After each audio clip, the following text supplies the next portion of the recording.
O Consolador. Ditada pelo Espírito, Emmanuel. Primeira edição lançada em 1940. Psicografada por Francisco Cândido Xavier. Terceira parte. Religião. A religião em face da ciência e da filosofia. Parte 6. Pergunta 367. É justo que, a propósito de tudo, busque o espiritista tanger os assuntos do espiritismo nas suas conversações comuns? Emmanuel. O crente sincero precisa compenetrar-se da oportunidade, no tempo e no ambiente, com relação aos assuntos doutrinários, porquanto, qualquer inconsideração nesse particular, pode conduzir a fanatismo detestável, sem nenhum caráter construtivo. De modo algum se deverá provocar as manifestações mediúnicas, cuja legitimidade reside nas suas características de espontaneidade, mesmo porque o programa espiritual das sessões está com os mentores que as orientam do plano invisível, exigindo-se de cada estudioso a mais elevada porcentagem de esforço próprio na aquisição do conhecimento, porquanto o plano espiritual distribuirá sempre de acordo com as necessidades e os méritos de cada um. Forçar o fenômeno mediúnico é tisnar uma fonte de água pura com a vasa das paixões egoísticas da terra, ou com as suas injustificáveis inquietações. Pergunta 369. É aconselhável a evocação direta de determinados espíritos? Emmanuel. Não somos dos que aconselham a evocação direta e pessoal, em caso algum. Se essa evocação é passível de êxito, sua exequibilidade somente pode ser examinada no plano espiritual. Daí a necessidade de sermos espontâneos, porquanto, no complexo dos fenômenos espiríticos, a solução de muitas incógnitas espera o avanço moral dos aprendizes sinceros da doutrina.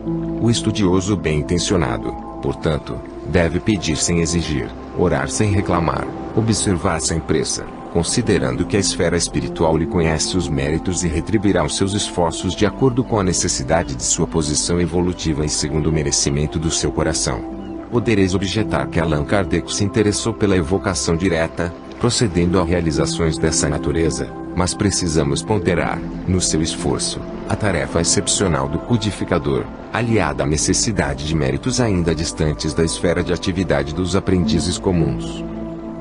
Pergunta 370. Seria lícito investigarmos, com os espíritos amigos, as nossas vidas passadas? Essas revelações, quando ocorrem, traduzem responsabilidade para os que as recebem? Emmanuel. Se estáis submersos em esquecimento temporário, esse ouvido é indispensável à valorização de vossas iniciativas. Não deveis provocar esse gênero de revelações, porquanto os amigos espirituais conhecem melhor as vossas necessidades e poderão provê-las em tempo oportuno, sem quebrar o preceito da espontaneidade exigida para esse fim. O conhecimento do pretérito, através das revelações ou das lembranças, chega sempre que a criatura se faz credora de um benefício como esse, o qual se faz acompanhar, por sua vez, de responsabilidades muito grandes no plano do conhecimento, tanto assim que, para muitos, essas reminiscências costumam constituir um privilégio doloroso, no ambiente das inquietações e ilusões da terra. Pergunta 371. Devem ser intensificadas no espiritismo as sessões de fenômenos mediúnicos? Emmanuel. São muito poucos ainda, os núcleos espiritistas que se podem entregar à prática mediúnica com plena consciência do serviço que têm em mãos. Esse é o motivo por que é aconselhável a intensificação das reuniões de leitura, meditação e comentário geral para as ilações morais imprescindíveis no aparelhamento doutrinário, a fim de que numerosos centros bem-intencionados não venham a cair no desânimo ou na incompreensão, por causa de um prematuro comércio com as energias do plano invisível. Prática. Sessão espírita. Métodos. Os dirigentes e os médiuns. Agrupamentos sem médiuns. Determinação de programa doutrinário. Os estudiosos que não desejam evangelização íntima. No trabalho de doutrinação. Identificação das entidades que se comunicam. Dever do espiritista ante uma criatura amada que parte para o além. Queixas dos que procuram o espiritismo sem intenção séria. Pergunta 372. Como deveremos entender a sessão espírita? Emmanuel. A sessão espírita deveria ser, em toda parte, uma cópia fiel do cenáculo fraterno, simples e humilde do Tiberíades, onde o Evangelho do Senhor fosse refletido em espírito e verdade, sem qualquer convenção do mundo, de modo que, entrelaçados todos os pensamentos na mesma finalidade amorosa e sincera, pudesse a Assembleia constituir aquela reunião de 2 ou mais corações em nome do Cristo, onde o esforço dos discípulos será sempre santificado pela presença do seu amor. Pergunta 373. Como deve ser conduzida uma sessão espírita, de sua abertura ao encerramento? Emmanuel. Nesse sentido, há que considerar a excelência da codificação kardeciana. Contudo, será sempre útil a lembrança de que as reuniões doutrinárias devem observar o máximo de simplicidade, como as assembleias humildes e sinceras do cristianismo primitivo, abstendo-se de qualquer expressão que apele mais para os sentidos materiais do que para a alma profunda, a grande esquecida de todos os tempos da humanidade. Pergunta 374.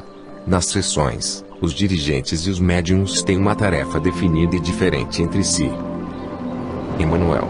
Nas reuniões doutrinárias, os papéis do orientador e do instrumento mediúnico devem estar sempre identificados na mesma expressão de fraternidade e de amor, acima de tudo, mas existem características a assinalar, para que os serviços espirituais produzam os mais elevados efeitos, salientando-se que os dirigentes das sessões devem ser o raciocínio e a lógica, enquanto o médium deve representar a fonte de água pura do sentimento.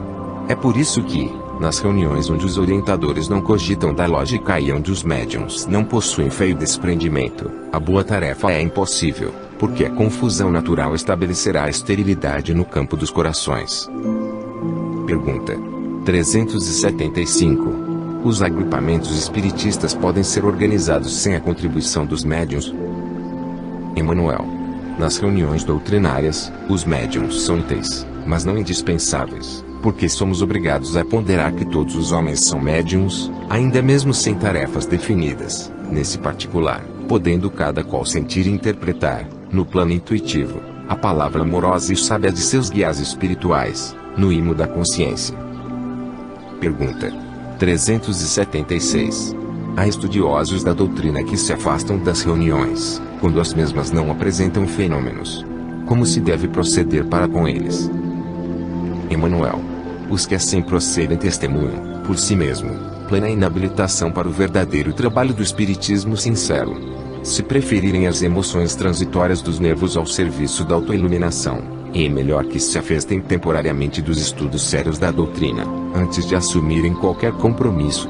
A compreensão do espiritismo ainda não está bastante desenvolvida em seu mundo interior e é justo que prossigam em experiências para alcançá-la. O êxito dos esforços do plano espiritual em favor do cristianismo redivivo não depende da quantidade de homens que o busquem, mas da qualidade dos trabalhos que militam em suas fileiras. Pergunta 378.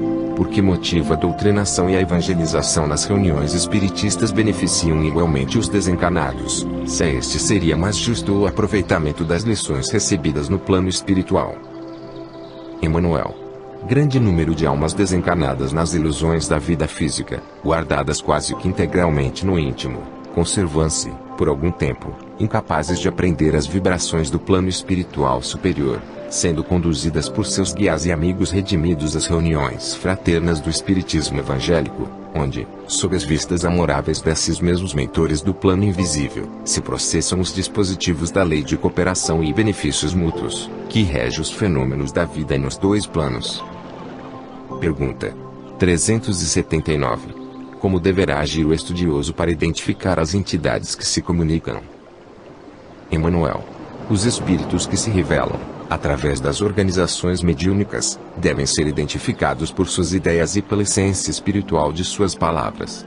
Determinados médiuns com tarefas especializadas podem ser auxiliares preciosos de identificação pessoal, seja no fenômeno literário, nas equações da ciência, ou satisfazendo a certos requisitos da investigação. Todavia, essa não é a regra geral, salientando-se que as entidades espirituais, muitas vezes, não encontram senão um material deficiente que as obriga tão só ao indispensável, no que se refere à comunicação.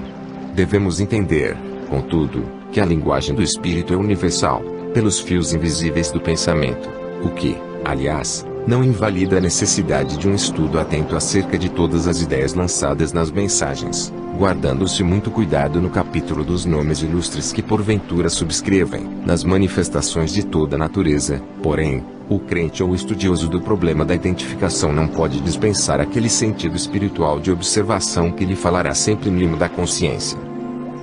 Pergunta 380. É justo que o espiritista, depois de sofrer pela morte a separação de um ente amado, provoque a comunicação dele nas sessões medianímicas? Emanuel. O espiritista sincero deve buscar o conforto moral, em tais casos, na própria fé que lhe deve edificar intimamente o coração.